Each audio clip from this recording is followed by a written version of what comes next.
The history of antique car rides can be traced to the iconic American ride manufacturer Aerodynamics. Aero had been founded by a group of veterans after the Second World War.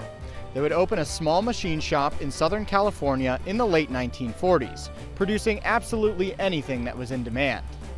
One thing they found early success in was the production of replacement parts for imported cars. The Fiat Topolino was one such car, an import that was very hard to find replacement parts for in California. Aero would start producing replacement parts for the car in 1948. That same year, they would also start producing carousels and children's rides. Those who have watched the episode on carousels know that this time was the very end of the carousel golden age, and so the carousel was still seen as the main attraction at most parks, much like roller coasters are seen as today. Aero would combine these two sides of their businesses in the late 1940s and produce a children's carousel that used rider vehicles designed to look like small cars. Aero employees would later state in interviews that these rider vehicles were just modified bumpers from a Ford welded together, with a seat and a fake steering wheel. The simplicity of these rides meant that a few of these rides actually still exist today. Aero would innovate on this design and create what may be considered the first car ride, the Aero Flight. The ride debuted in 1949 and featured small cars powered by electricity supplied to them by a rail on the ground that also served as a guide for the car. These rides operated similarly to the Zamperla convoy that we're familiar with today, in that the riders were not able to control their car in any way, and it would strictly follow the track. Operators would control each car individually to prevent them from crashing. Aero would also offer their own theming with the ride, offering a miniature gas station and service area, as well as other offerings. In 1954, Aero became the first known ride manufacturer to use fiberglass when they experimented with Aero flight cars made out of the material. The ride would have a decent amount of success. The late 1940s and early 1950s were a huge time for children's rides, with that style of ride essentially dominating the rides market in the US. In 1955, Aero would open Midget Autopia for Disneyland, the most well-known Aero flight. A few years prior, they had debuted a larger version of the Aero flight with guides on the side of the track and that run on gasoline engines, with the ability for the rider to control their car. These would at first be marketed as adult versions of the Aero flight, and it's possible large electric Aero flights designed for adults were built as well. It would be this larger Aero flight design that Aero would work with Disney to bring to Disneyland with Autopia. The ride had been built at several other parks before this though, including the Santa Cruz Beach Boardwalk.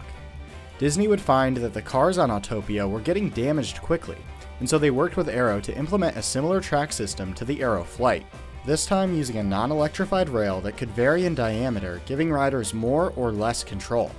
In 1963, this modification would be made to Autopia, and the most popular version of the Aero car ride would be born.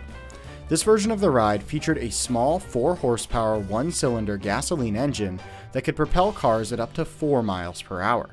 Over the next few years, the ride model would explode in popularity, with over 70 being built at parks all over the world. All older versions of the ride would eventually be updated to the center rail system. This included the models at Cedar Point and Santa Cruz Beach Boardwalk. Aero would also introduce several different styles, including a hot rod design, made to look like the most iconic cars at the time they were produced. One example of this design is the removed turnpike cars at Cedar Point, which opened in 1959.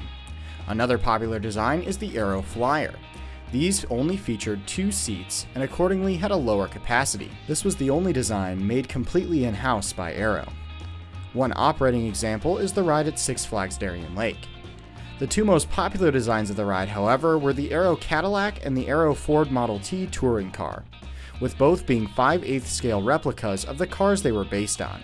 These cars were also offered with or without a roof. Cedar Point would at one point have 3 of these Aero rides, one with the hot rod style built in 1959, another with the Cadillac style, which is now the only operating example, called Cadillac Cars, that opened in 1958, and another called Antique Cars located in Frontier Town that opened in 1969 and closed in 2021.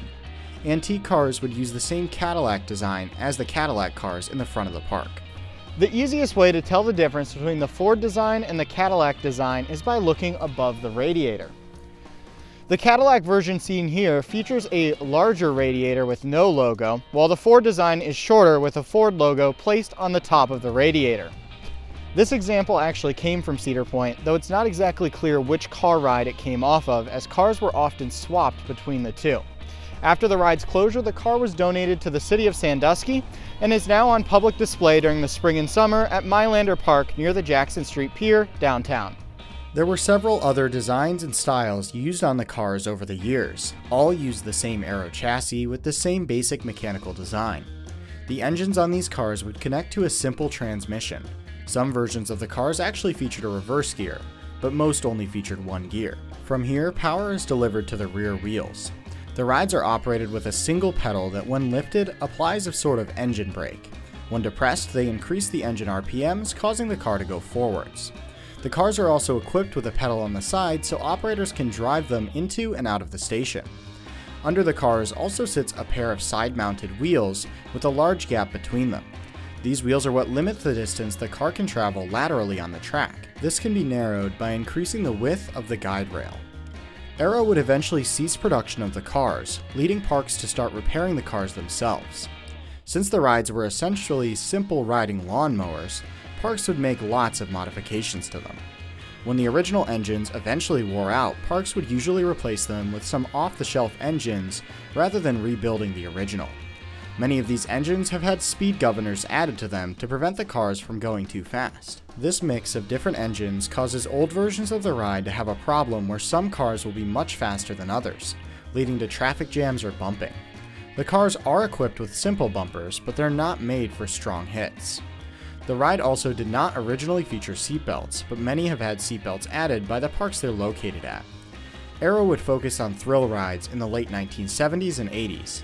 This would lead to another manufacturer, Gold Manufacturing, out of Winnipeg, Canada, to start making the ride type.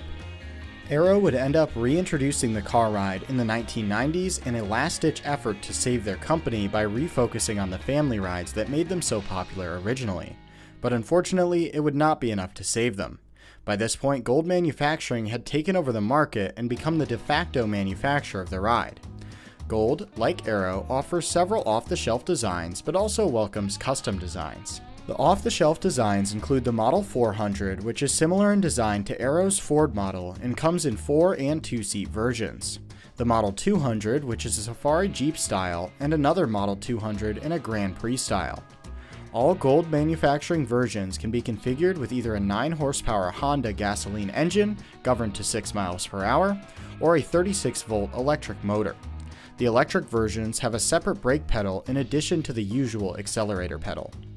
The Gold versions of the ride have become popular for parks looking to replace their aging Aero cars, or parks looking to introduce or reintroduce the ride model to their offerings. Kings Island, for example, had a classic Aero car ride until 2005, when it was replaced by Backlot Stunt Coaster. In 2019, they would bring back the antique car ride to their park to much fanfare, with a new Gold version installed near Windseeker. Gold does impose some limitations when building rides that parks do have to consider. For example, they permit no more than a 6-degree gradient at any point. Aero was much more aggressive, allowing steeper layouts. This caused some problems. Even though these rides are extremely simple, there are a number of problems owners have to stay on top of. Both gasoline versions of the ride obviously have to be refueled. This can be done at the end of the day, but if somebody forgets, it's possible for the cars to die while out on the layout. This also means that parks must keep a gas depot near the ride somewhere in the park. They must also deal with refueling this depot.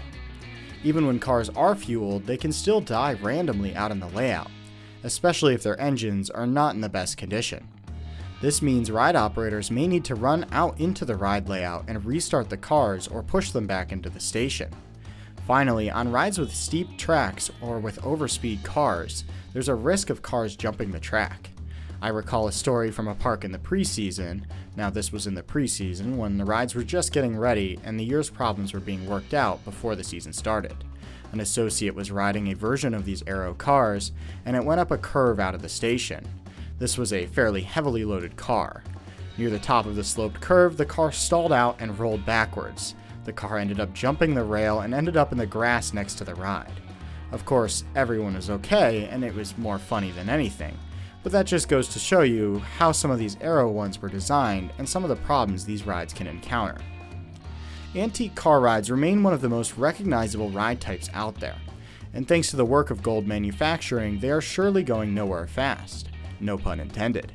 These rides remain a classic and fill a gap in any park's lineup of attractions. Thanks for watching this episode of Flat Ride Friday. If we missed something or got something wrong, please let me know in the comments. Just a reminder that if you want to see the remaining episodes of Flat Ride Friday Season 1, consider becoming a channel member to view them all now. No pressure though. Thanks for watching, and see you next week.